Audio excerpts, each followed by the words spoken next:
Hey everyone, and welcome. Today, we're going to do something really cool. We're going to deconstruct, piece by piece, one of the most brilliant and complicated political systems in the world, Indian federalism. Let's jump right in. And just so you know, this entire explainer is designed to get you absolutely exam ready, and it's brought to you by our wonderful partners at A1 Institute, who are all about helping students just like you succeed in your Class 10 exams. So, let's start with a really big question. How on earth do you even begin to govern a country with this mind-boggling diversity? It's a huge challenge, right? Well, India's answer to this puzzle is built around one powerful idea: federalism. To get our heads around it, here's our game plan. We'll look at the grand design, see exactly how power gets shared, discover how the map of India was completely redrawn, check out some special rules for special cases, and finally, meet the ultimate umpire that keeps the whole system running smoothly. All right, first up, India's grand design. See, to handle all that diversity we just talked about, India's founders chose a federal system. But, as you're about to find out, it's a very specific kind of federalism. Okay, before we go any further, let's make sure we're on the same page. What even is federalism? Simply put, it's a system that divides power between a central government, like the one in New Delhi, and the various states. You've basically got two levels of government, and each has its own turf. Now, not all federations are created equal. You have coming together types, like the USA, where independent states decided, hey, let's team up and form a country. But India is different. It's what we call a holding together federation. Here, one massive, diverse country decided to divide its own power up between the center and the states. And here's the most important part to remember. In this model, the central government tends to have a bit more power. So how exactly is this power divided? Who gets to decide what?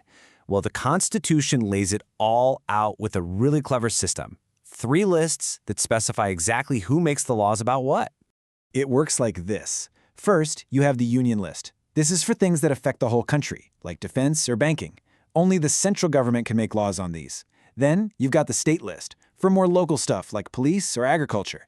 And finally, there's the Concurrent List, for things like education, where both the center and the states can make laws. But, and this is a huge but, definitely an exam question, if their laws ever conflict, the union government's law always wins.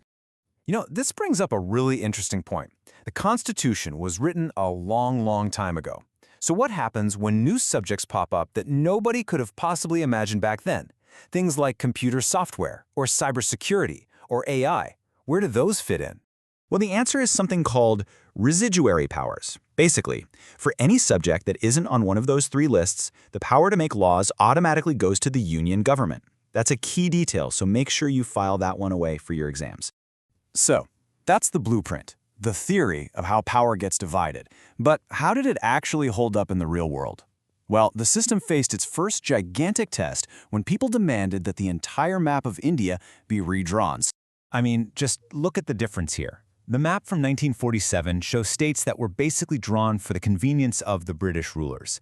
But India's new federal system allowed for a huge change: the creation of linguistic states. This meant redrawing the borders so that people who spoke the same language were grouped together in the same state. This was a massive win for democratic principles. And this whole process really showed how flexible the system could be. When a community speaking a common language asked for their own state, the government had a process to make it happen. And it wasn't just about language. Some states, like Nagaland or Uttarakhand, were also created to recognize distinct cultures or geographies. Now here's a really cool thing about Indian federalism. It isn't this rigid, one-size-fits-all system. The Constitution actually has special provisions for unique situations, which means that not every state has the exact same amount of power. A perfect example of this is union territories. You have places like Chandigarh or Delhi that were kind of too small to be full-fledged states, but they couldn't just be merged with another state either. So what's the solution? The central government has special powers to run these areas directly. Then you have states that enjoy a special status under Article 371 of the Constitution. States in the Northeast, like Nagaland and Mizoram, get this status to protect the unique culture, land rights, and history of their indigenous people. It can even mean things like preferential hiring in government jobs, which recognizes their unique place in the nation. Okay, so we've got all these levels of government, all these lists, all these special rules. So who makes sure everyone plays fair? What happens when the central government and a state government disagree? Well, that's where the ultimate umpire comes in. And this quote says it all. The judiciary, the court system, is basically the guardian of the Constitution. Its job is to oversee how all these complicated federal rules are actually implemented on the ground. So here's the bottom line. If there is ever a fight between the center and a state about who has the power to do what, it's the high courts and ultimately the Supreme Court that make the final call.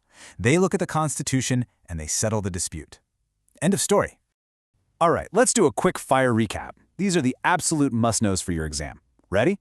Number 1, India is a holding-together federation with a stronger central government. 2, power is shared using 3 lists: union, state, and concurrent. 3, any leftover powers, the residuary ones, go to the union. 4, creating states based on language was a huge test and a success. And 5, when in doubt, the judiciary is the final umpire. Got it? Awesome. And that brings us to a final thought. You know, the Indian Constitution isn't some old, dusty book. It's a living document that's been changing and adapting for over 70 years. So the big question to leave you with is this: as India keeps evolving, how will this incredible federal system need to change and adapt right along with it? I really hope this deep dive into Indian federalism helps you feel confident and totally ready for your exams. For any help with admission, notes, or just expert guidance, please get in touch with A1 Institute. And hey, don't forget to like this explainer, share it with your classmates, and definitely subscribe to the A1 Institute YouTube channel. All the contact info you need is right there in the description. Thanks so much for watching.